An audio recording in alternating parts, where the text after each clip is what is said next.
after experiencing a psychedelic, like a medicine ceremony, it's very common to get very ethereal and esoteric. And it's very common for people's egos to come back with a vengeance. And the ego, the biggest way that I describe it, just so to not unpack it too much, is just it's the personality traits as opposed to like overconfidence ego that that's the way I think about it. So the ego comes back, being like, oh, okay, I was meant for this, and I'm going to be the one that is not really personality traits, but that is going to facilitate this and all that. And not to say that's wrong, because for some people that's entirely true.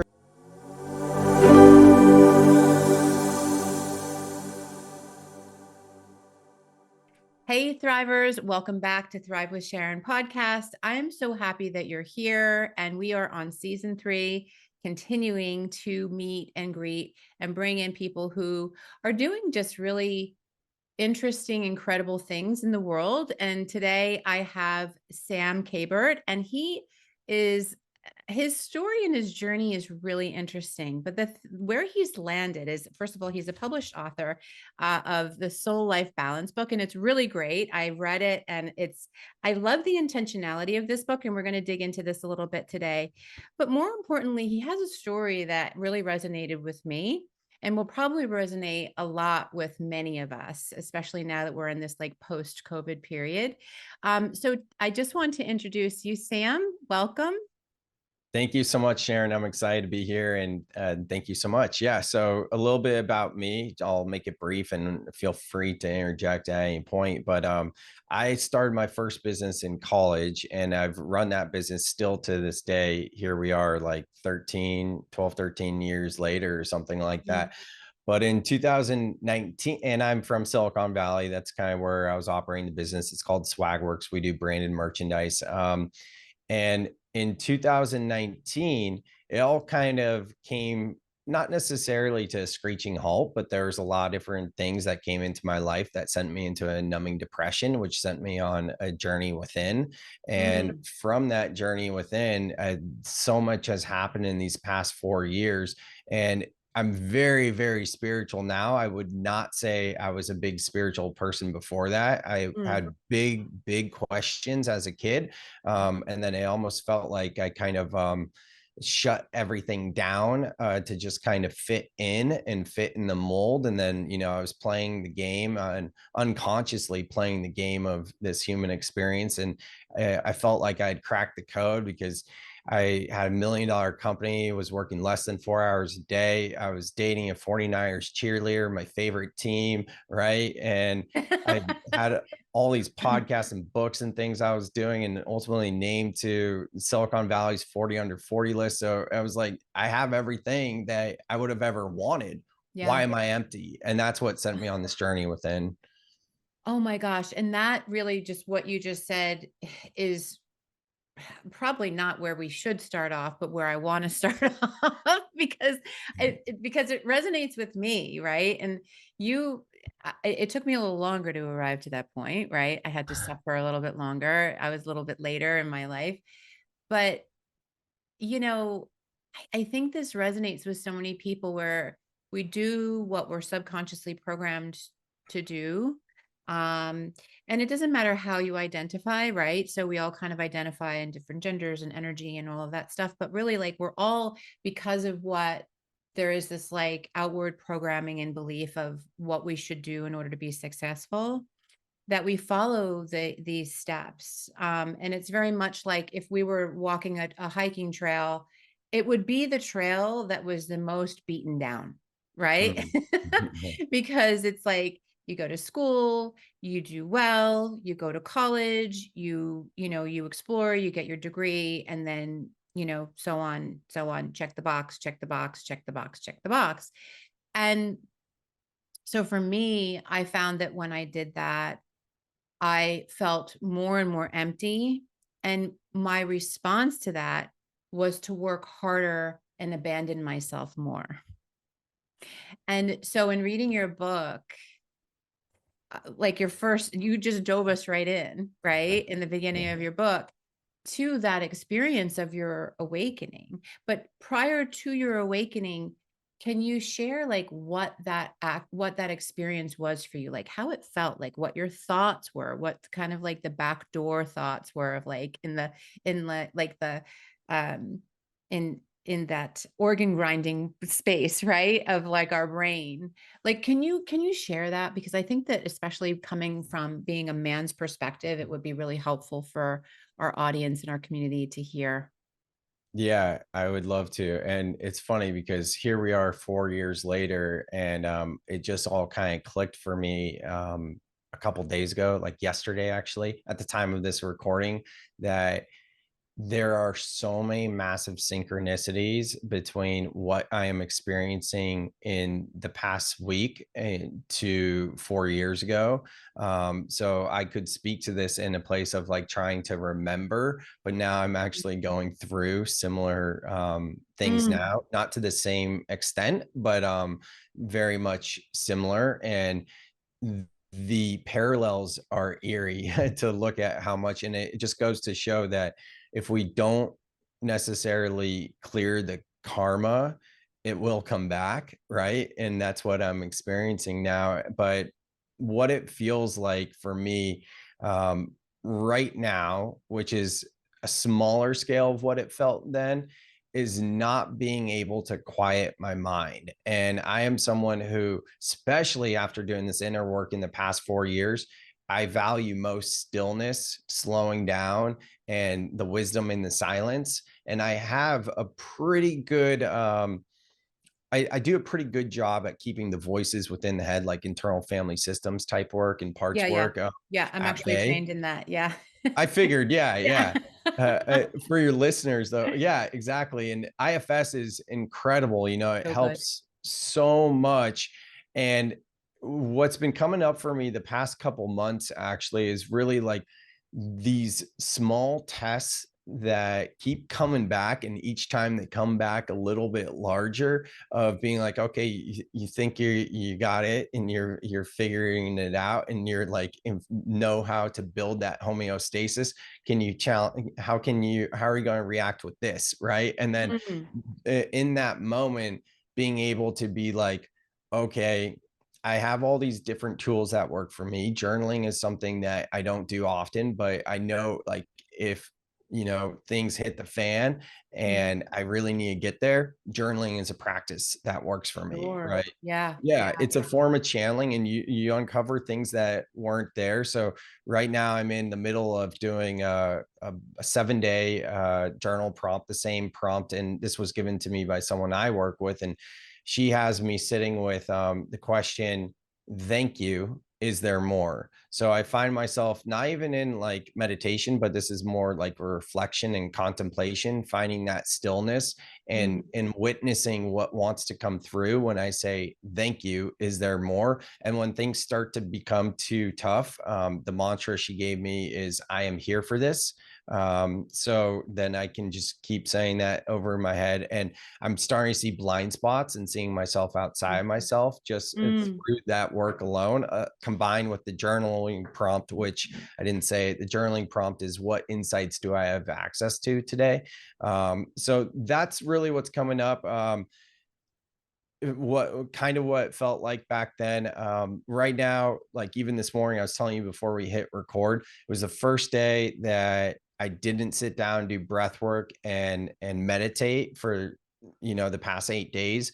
And I'm sure we'll get into this, but I'm someone, in terms of like spiritual routine, I believe in structured flow, like to approach your spirituality or mindfulness as like, oh, I wake up in the morning and I meditate, I journal, and I do breath work and check, check, check, check. I find that very counterintuitive. So for me, normally I just kind of go through when it feels right for me, as opposed to have like a specific rigid daily routine. But mm, now, since I am going through it right now, that is why I'm like kind of like being like bringing everything on, all my different practices, not necessarily tools to use, right? And just to kind of wrap this up, what it felt like back then was very different and much more intense than it is now, because I didn't know these practices. And back then there was a month straight where I didn't have where I didn't sleep at all. And when I woke up, Wow. it was just like having energy, but not like energy. I'm going to go out for a race or do a bunch of push-ups and pull-ups. It was just like this alertness and this Mm. like just energetic, just there. But it was also a numb just to everything. And um, that's when I got into spiritual work, and we can talk about that. Yeah. So, just kind of extracting some of what you were sharing about the spiritual work piece. So, I call it like, just like we need to, have personal hygiene, brush our teeth, take a shower, all of that, right? We need to do that also with our spirit and our energy, right? And especially people like you and I. So you work with, you work with groups, you work with individuals, and I want to get into that a little bit. But from this vantage point, one of the things that we need to make sure that we do is we need to make sure that we spiritually cleanse. And I agree with you in that, um, and I want everybody to hear this, that like, it doesn't have to be so rigid, because when we create a certain level of rigidity, then it doesn't allow that flow, which is what you inferred in that. But I do think we also need to take into consideration where we are and what we need. And so if that starting point is to be a little bit more rigid, just be like, listen, this is a non-negotiable, and this is where I know I can fit it in. So I'm going to make sure that I do these things, and I'm going to do it first thing in the morning. Um, that the intent is that we are going to spiritually cleanse, right? We are going to empty as much as possible. Journaling is a great example of that, right? Where we literally get to empty the words that are kind of like right here in between the depth of our soul and the ethers, right?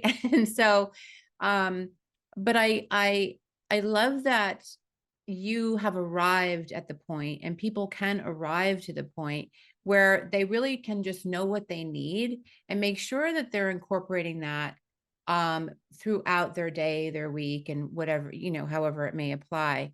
Um, but I want to ask you a question, because this comes up a lot, and I hear this a lot from people with regard to the word karma. I Mm. think that many times we talk about karma in a very punitive way, right? It's almost like giving somebody the evil eye, right? Like, but I don't get that that's what you're saying. And that's definitely not where I'm coming from when we talk about karma. Right. So can you explain like what your perspective is of karma? Yeah, it's such a great question. So karma, this was a topic that was very confusing for me when I first went down this path, as a lot of things were. Like, just ego is another one that was really confusing for me as well. Yeah, Um, because in Western society, like, the words karma and ego have certain meanings, but it's not yes, necessarily what it means in spirituality. And sticking right, with karma here, my whole life, I thought karma was like, hey, don't do that bad thing, because if you do that bad thing, it's going to come back and get you. Right. right. Which, in a certain extent, that is kind of what it is in spirituality, because I Yeah, am of the belief that reincarnation is real, and that all of our quote unquote past lives or future lives are really parallel lives, because this is where it gets trippy. They're playing out at the same time, right? yes, And yep. we're just right now in this timeline, like you guys listening, and Sharon and I, like, our consciousness is plugged into this timeline, but Mhm. our higher self, our soul, is still having those experiences in other lives on this planet. Yeah. So, having said that, when we incarnate, I'm a very, very strong believer in soul contracts. And the Pixar movie Soul actually accidentally did a pretty good job at demonstrating soul contracts without describing it at all.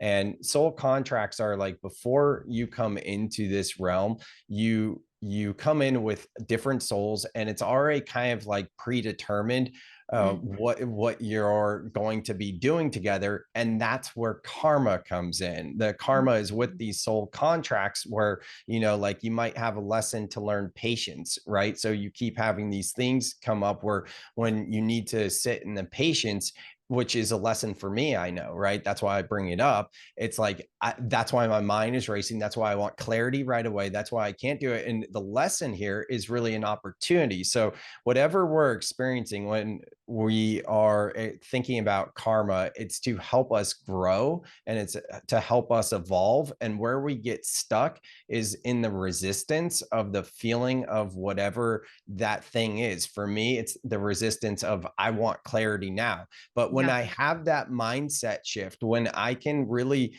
tap into that, how is this happening for me rather than to me, and be like, wow, this is an opportunity of growth. And it actually, even I'm smiling now because it actually makes me laugh, because it reminds me of the cosmic giggle of this all, the cosmic joke. Like, we take things so serious as Yeah. humans, we really do, in the slightest thing. And it's like, wait a second, if you can zoom out and see why this is all happening, and like when you really find that stillness and you slow down and you start to piece together all these synchronicities, not only do you become like a detective and it's fun, but it's also just so magnificently beautiful, because you see the miracle of this existence. And then it's like, okay, how can I approach this as an opportunity to grow rather than get stuck in the resistance?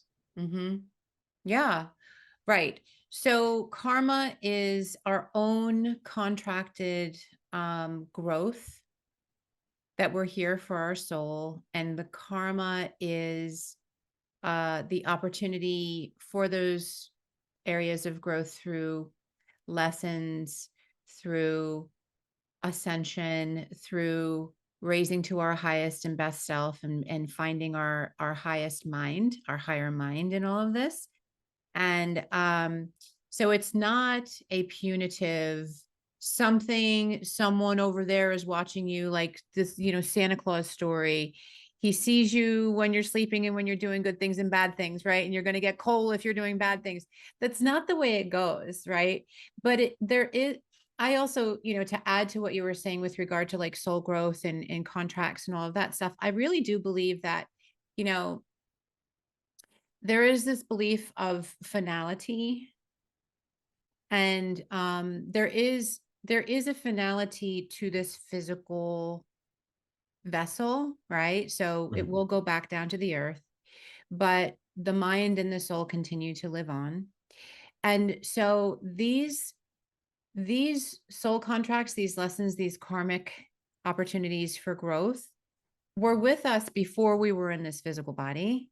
Mhm. And so by eliminating our existence in this physical body, it doesn't eliminate the angst, and it Mm. doesn't eliminate the karma. It just eliminates the opportunity to be able to learn the lesson and do the growth, right? Mhm.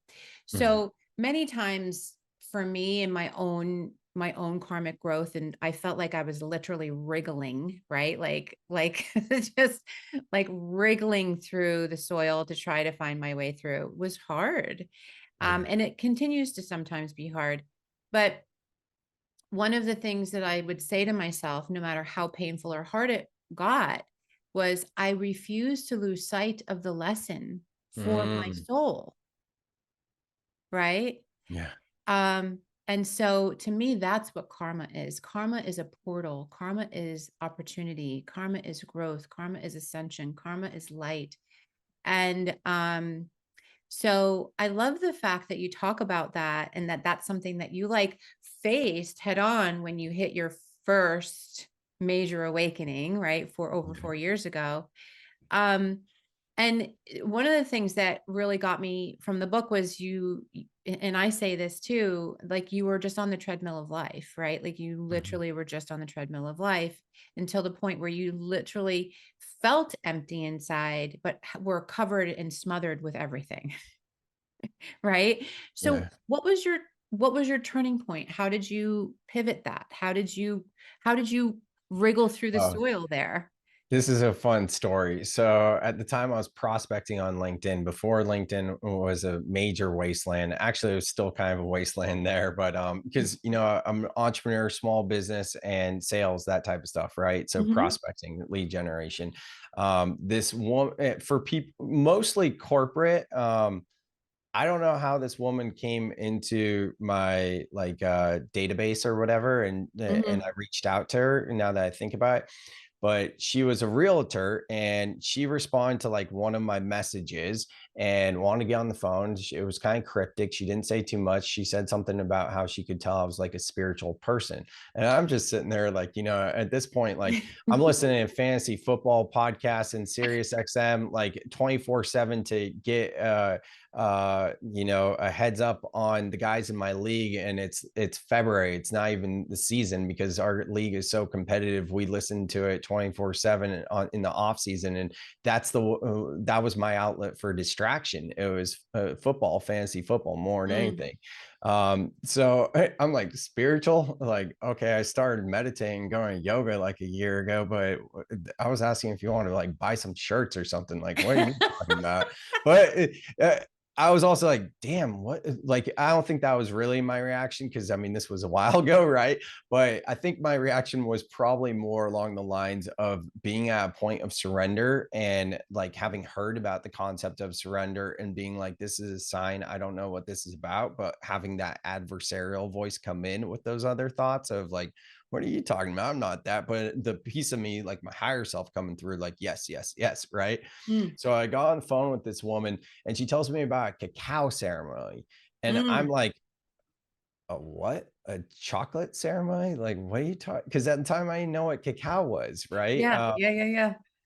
Yeah, and for people listening that might not be familiar, cacao is like the raw form of chocolate, but it's Mhm, also used in medicine ceremonies, and it's a very much like a heart opener, no mhm, psychedelic effects at all or anything like that. So she talked about this ceremony with cacao, and there would be breath work, there'd be yoga, there'd be sharing. I'm like, yeah, I could use that. I've never done anything like that before, and sure, So I told my friend who and I knew would be into that. And she's like, yeah, let's go. So we went and it was an incredible experience. I've never experienced anything like that before at that time. People kind of came in their street clothes, not everyone, but some people came in like street clothes and then changed into their whites. And, at first I'm thinking this seems kind of culty and weird. And, because mhm. wasn't used to anything like that. And, a big circle. It was like, this is people actually do this stuff, oracle cards, I knew about tarot cards, didn't know about oracle cards and difference or any of that, calling on angels and are all these things to like open the ceremony. I'm like, what I get myself into, all this stuff, right? Because I mean, Yeah, it's like a whole nother world I didn't even know yeah, existed. And yeah. then afterwards, the friend I brought with me, she asked the facilitator about ayahuasca. She said the plant medicine ayahuasca, and she goes, have you she starts talking with her about ayahuasca because she was going to go to do ayahuasca in a couple of weeks. So on the car ride home, I go, my friend, I go, you're going to do ayahuasca and you weren't going to tell me. And that's something that came into my field about 6 to 8 months before that. Mm, And it felt something that when it came into my field that was terrifying and I had no interest in doing, yet I also knew I was going to do one day. mm, So when my friend asked about ayahuasca, I followed her journey. I met up with her after she sat with the medicine. I listened to her experience and then I committed to doing it myself. And that's where really all of the transformation started, sitting with ayahuasca and breath work journeys, things like that. mm, mm. Yeah, and so, I mean, if you could kind of put it into a package, since that point, you've done and also facilitated a lot of ayahuasca ceremonies, right? And also, um, I always want to say combo, but I know it's not. There's another word. Bufo. Bufo, Bufo. right? Yeah. Yeah, so I don't facilitate ayahuasca or any medicine ceremonies. Just these medicines are um very sacred, and Yeah. there's also a legality to it as well. So I Mhm, don't facilitate any of those. I do men's work. I went through yoga teacher training. I do integration for people that do ayahuasca ceremonies, bufo mhm, ceremonies, things like that. mhm. I've been in a lot of ceremonies myself, absolutely. But just, yeah, need to clear that up. Yeah, no, thank you. I'm sorry. I was mixing that up too because but you've participated in many ceremonies since that first one. Correct. Yeah. Yeah, Hundreds. hundreds. Yeah, that's a lot. Yeah. It's a lot. Um, so do you want to share? I mean, obviously it was very transformational for you and it was pivotal for you. So do you want to like share what it meant for you, like looking back, right? Knowing, like jumping timelines and knowing where you were, how you felt, what you were carrying, how heavy you felt, right? Yeah. How empty you felt. And then now, what would you say that if you could, if somebody were to say, why ayahuasca, right? Hmm. How would you answer that? And how would you also speak for your own experience? Yeah, I have a lot of people that come to me that are interested in finding out where they can do ayahuasca, and it actually reminds me of like back when I used to be known as like the VA guy, the virtual assistant guy. I Yeah. actually had a podcast called Clone Yourself, where I taught entrepreneurs, like solopreneurs, how to build and scale their company with VA teams. And in the first 15, this story's going somewhere. In the first 15 episodes of the Clone Yourself podcast, I walked them through. It was like a free course. It was like 10-minute episodes with worksheets, and it was like literally, if you follow these first 15 episodes, you're getting a free course worth thousands of dollars, and you can make it work for you. And it isn't until that 12th episode that I address where to find virtual assistants. And the reason why I bring that up is because everyone is so quick to like just want to fix. Like, if you're someone who's a business owner and has been struggling with VAs, you probably resonate with like, yeah, where do I get them? Let's get going. And it's like, wait a second, that's the 12th episode. Before that, you got to do all these other things and address it like you would if you were to hire an employee. Now with ayahuasca, it's very similar. If someone comes to me and is like, oh, where can I do a ceremony or something like that? It's like, oh, okay, let's take a step back here, Yeah. right? Pump the brakes. Yeah. Yeah. Just talking about what's going on in their life, what they know about the medicine, things like that. But I Mhm. don't talk with them about that as much. My big thing is the medicine calls you, and Mm. this is a lesson and a dance of knowing the different, or not difference, but how work with intuition and discernment. Mhm. Because I believe very powerfully in the archetypal energies of yin and yang, or masculine and feminine. And we can be in our masculine, that yang energy, to schedule a trip to Hawaii, look up the hotels, look up at the adventures we're going to do, the flights, the rental car, whatever the thing, and do it just the same way that we can schedule an ayahuasca ceremony or any other plant medicine ceremony. But I believe that if you're truly getting called to the medicine, it's going to unfold naturally, and the medicine will just like align it so it just falls into your lap. And that's exactly what happened with me in that first experience. That I didn't get into all the details, but literally, like, it all was just like, it's just right here. And it was just this inner knowing. And I didn't know the terminology of like gnosis back then, but it was like an inner knowing with a G, like, a felt experience from your higher self type knowing. Mhm. um, and I've been in other ceremonies where it's been the masculine, and that was part like of me like being like, oh, I want to sit with whatever this medicine is, this psychedelic experience. And I've noticed the differences in my ceremonies. And I Mhm. definitely strongly believe, like, if you are someone seeking out to do ayahuasca or something similar to that, and you need to approach it in the same way as a vacation, then that is a very strong indicator that may not be the right time. Oh my gosh. I'm so happy that you said that, Sam. I'm not surprised that you said it, but I'm happy that you said it because we've had these we've connected, and had conversations, really good conversations prior to today. And from an integrity standpoint and a safety standpoint, and from um an ascended standpoint and a highly spiritual standpoint, um, it's important to look at it from the way that it's meant to be experienced, right? So first, not that I need to share this, but I'm willing to share that I've not been called to the medicine, right? And so you and I have already had this conversation, so it's not like I'm confessing to you, but I'm just sharing that. But that doesn't mean that that's a forever thing, right? It just means that, because I am that I am, right? And I will continue to be more of who I am as I continue to grow. And putting a pin in that, like from a clinical standpoint and from a clinical therapy standpoint, right? It's this is always the way that it goes, right? That many times experience then leads to research, right? That then proves what the intended experience was.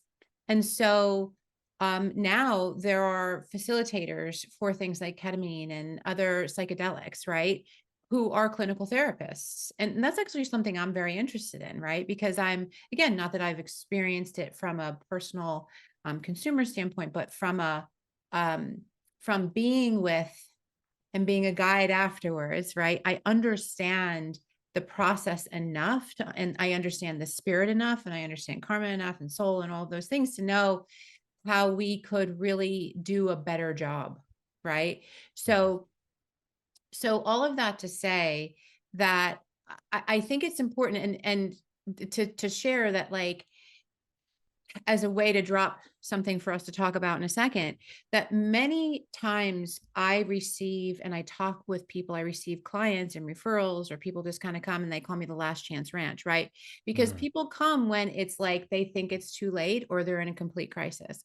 So many people have done like what you've said, which is like, they say, I'm having this angst. I need a change. I've heard that this is really great. I'm going to do this. I'm going to book a trip to Peru, or I'm going to book a trip to Mexico, and I'm going to come back and my life's going to be better, right?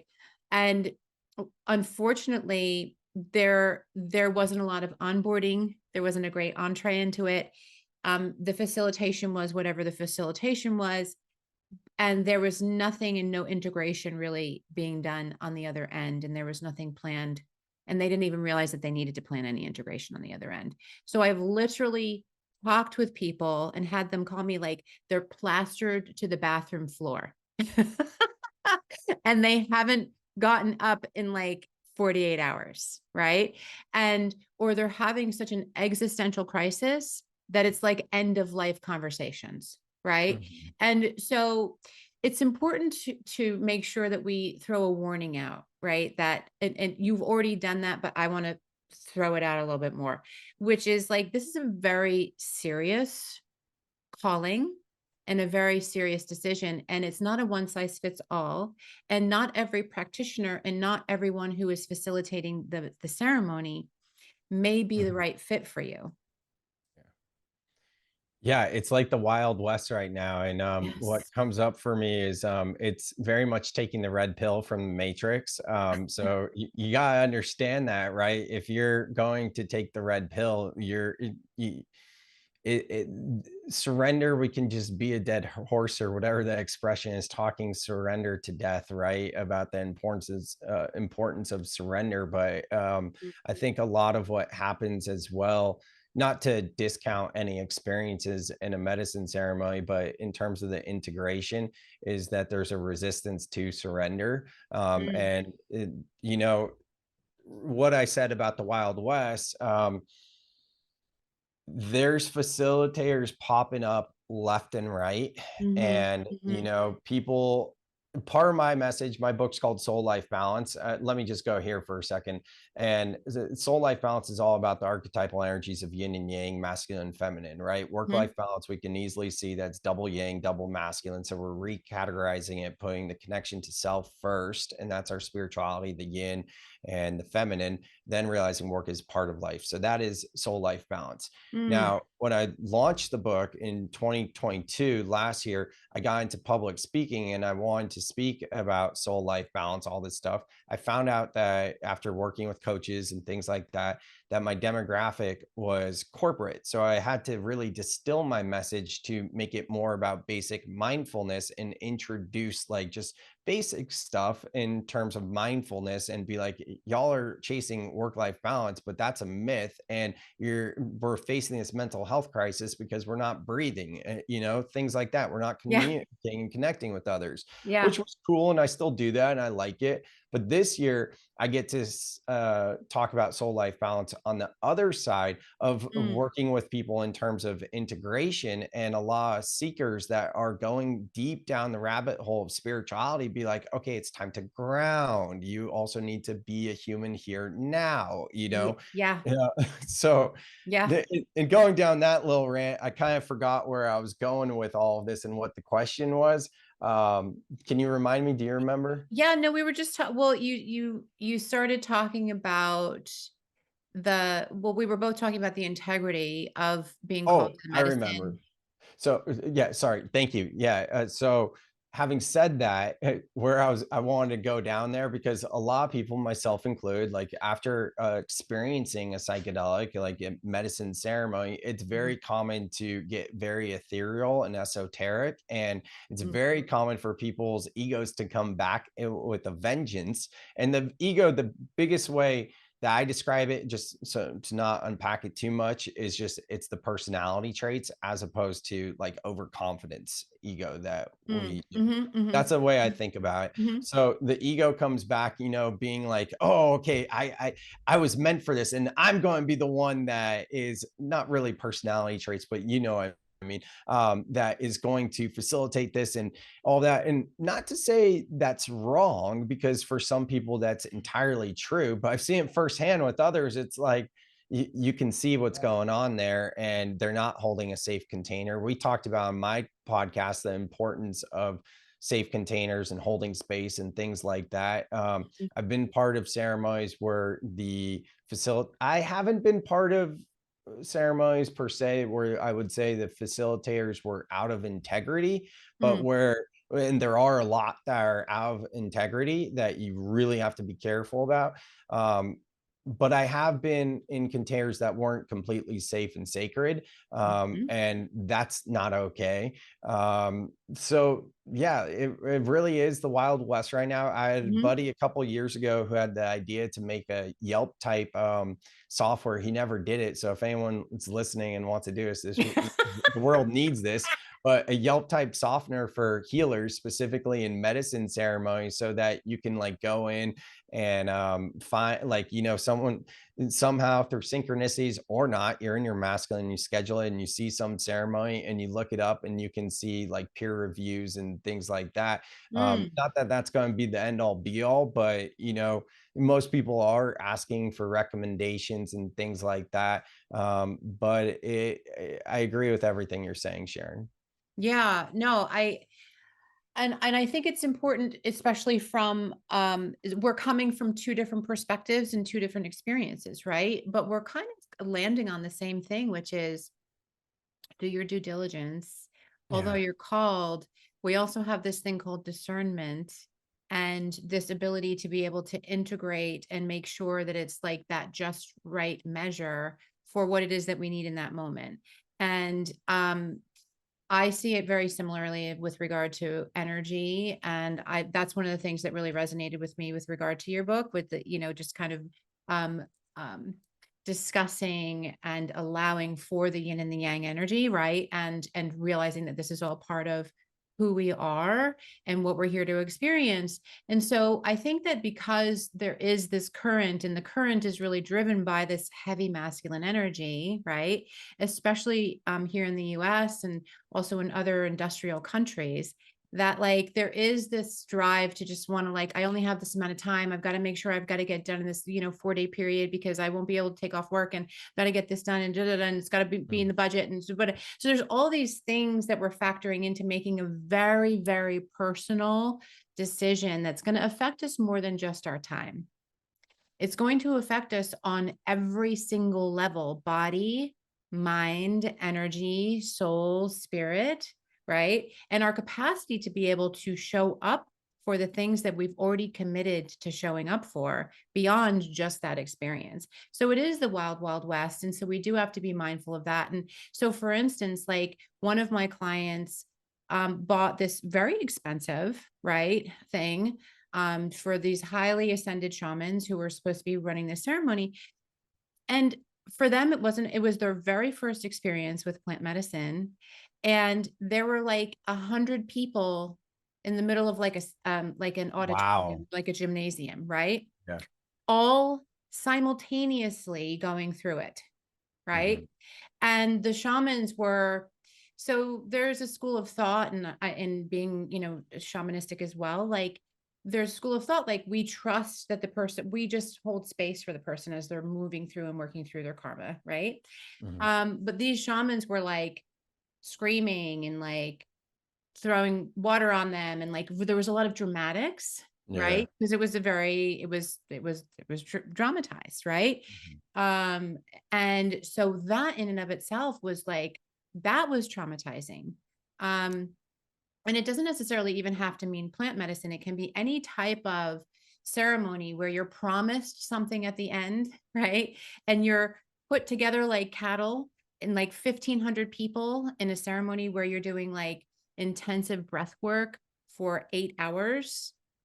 That's a lot. That's a lot of Mhm. energy. That's a lot. And not just energy to expand, but like energy that you're receiving. And when your auric field is open and you're at whatever part of your healing that you're in, like you don't realize that you're also like receiving a lot of other Mm. stuff, right? Mhm. That you also then have to metabolize. Because we're one big filtration system, right? So we're going to, whatever we receive, we have to metabolize, right? So so I think it's important to honor the fact that like the thing that you were called to and the thing that you're speaking of, which is the most important, which is that this is sacred. This is a sacred plant that Mother Earth created, right? And so this is something that we in any of the things that are from a natural base, right, that we might choose to use as a means to heal and to ascend. And we must look at that as sacred. And we also must look at ourselves as sacred. And if those two things match up, then proceed with discernment, right? Absolutely. Yeah, that really resonates. And what comes up for me is a lot of times we hear that ayahuasca is like 12 years of therapy packed into a single night, right? Which Hmm. that really glorifies it and is like, Yeah. oh, it's amazing. But it's like, well, have you been to therapy? Because that sounds like a lot of work to do in one single night, right? Yeah. And on that vein, that thread, 90% of the talk that we hear out there in terms of psychedelics is about different medicines, how they can heal you, and where to go, and the beauty of them, and all that type of stuff. And 10% is about integration, right? And Yeah. the ironic part about this is those same people that are proponents of medicine will say 90% of the work is in integration and Yeah. 10% is just the ceremony and the taking the medicine. So it's like, huh, why are we talking about the medicine so much? We should be talking about integration. Integration. Exactly. Because that can Yeah. take months, if not a year, and sometimes longer from one experience, right? Mhm. From one ceremony. So yeah, I totally agree with that. And I love the fact that that was one of the things that resonated with me when we had our conversation, was the fact that, you're very much focused on the integration piece and in grounding and in realizing, and we all on some level can accept the fact that like we're here for this human experience. So like as much as, and this is part of my karma, right? Like it's very easy for me to live like outside of the human, right? The Yeah. physical form. Feel that. Um, and so, but coming in at peace and creating that level of coherence and kind of heaven on earth in my own vessel is part of my karmic journey, right? So so to put that effort into that piece, some people might be like, oh, that's so tertiary, oh, that's just like, not a big deal, it's a take it or leave it kind of situation. And I'm here to say like, no, the first thing that you need to do is find somebody who's going to help you on the other side. Right. Yes. Yeah. So I'm so super glad that you're doing that and that you've also Thank you. experienced both sides. Like me, I've experienced both sides of the chair and I've experienced both sides of the healing mat and whatever else, right? Yeah. And I think it's just really important to have that wisdom and to share that wisdom with other people and to do it in such a passionate way. So Sam, I'm thrilled with this conversation. I can't wait for people to hear this because I think this is something that like we all, as much as some people might be a little bit cringe to hear, like as soon as we start talking about plant medicine, or I think it's an important conversation to have because we need to be curious about it, even if we choose not to participate in it. Right. Yeah, I mean, this is what's going on in the world right now and what we experience in the lockdowns of 2020. Like, Mhm. we need to find ways to like seek to understand one another versus Mhm. just put something in a box and be like, that's that. And I'm going to stay like this. That's not how we come together at the end of the day. Right. And thank you for holding space and your questions and your interest and your passion to share this with your audience and speak about it, Mhm. Sharon. And I appreciate it so much. Yeah, thank you. It's awesome. No, thank you so much. This has been such a pleasure. And thank you for the book. And I hope that everybody else takes time to pick up a copy. It's a really great read. You'll learn more about Sam and all of the incredible, like very young entrepreneurial events that he did and experiences that he had. And as you continue to do that, but you've changed the tenor, you've changed the flavor, and you've really aligned it in a way where it can be very helpful and healthy for people. So thank you for joining. And I'm going to put links to your website if people are interested in the integration piece and also to your book because I'd love for them to pick up a copy. And until the next time, thank you everybody for listening. If you have any questions, Sam and I both are really happy to answer. So you can send us a DM or you can put a note in the chat and we'll be happy to respond to that. And if you haven't joined the community yet, please do so. I'm going to put a link to that at the bottom of this. It's a free community where I provide a lot of free resources and stories and also talking about my new book that's coming out, The Healer's Journey, and when that's going to be released, and would love for you all to get a copy of that as well when it comes out. So thank you again. Peace and love. Until the next time, be well.